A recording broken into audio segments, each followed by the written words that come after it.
momen Lebaran Idul Adha, kadang kita langsung tergiur saat melihat sajian menu daging sapi maupun daging kambing di atas meja makan.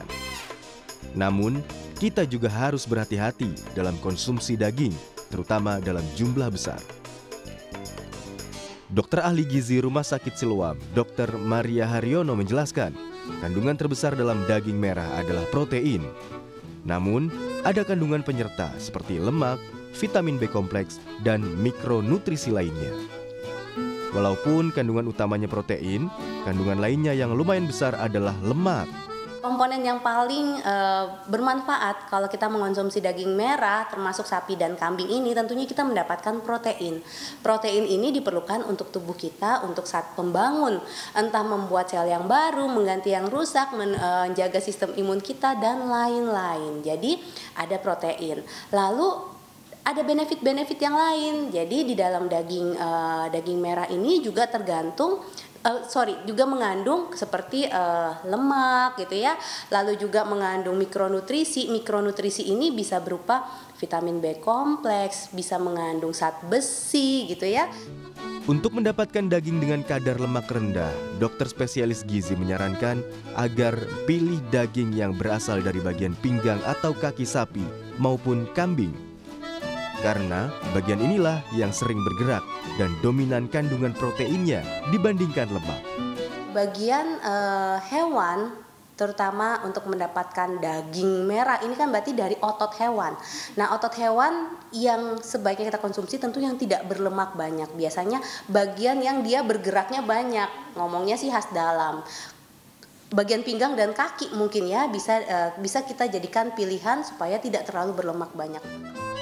Dalam mengolah daging sapi maupun daging kambing, tak jarang muncul pro dan kontra, khususnya dalam hal mencuci.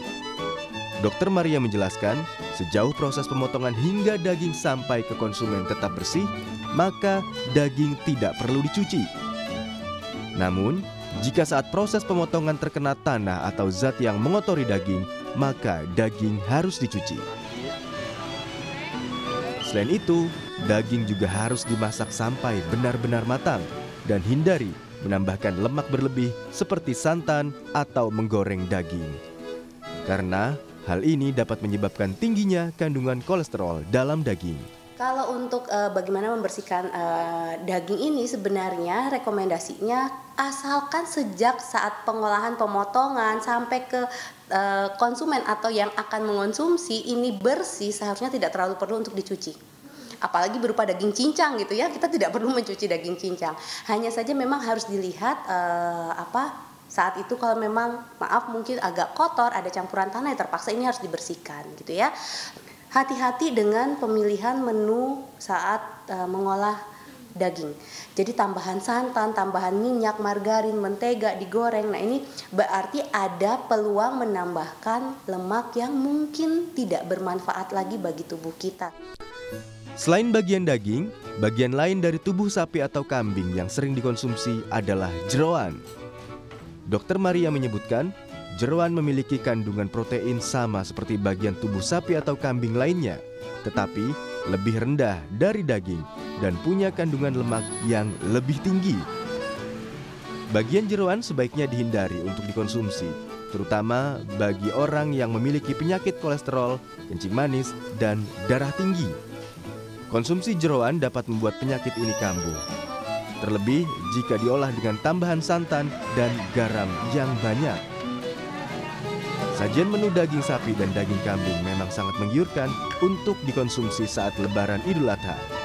Ya, memang menggiurkan, tapi harus diimbangi dengan konsumsi serat seperti sayur dan buah-buahan. Konsumsi daging merah secukupnya untuk gizi seimbang.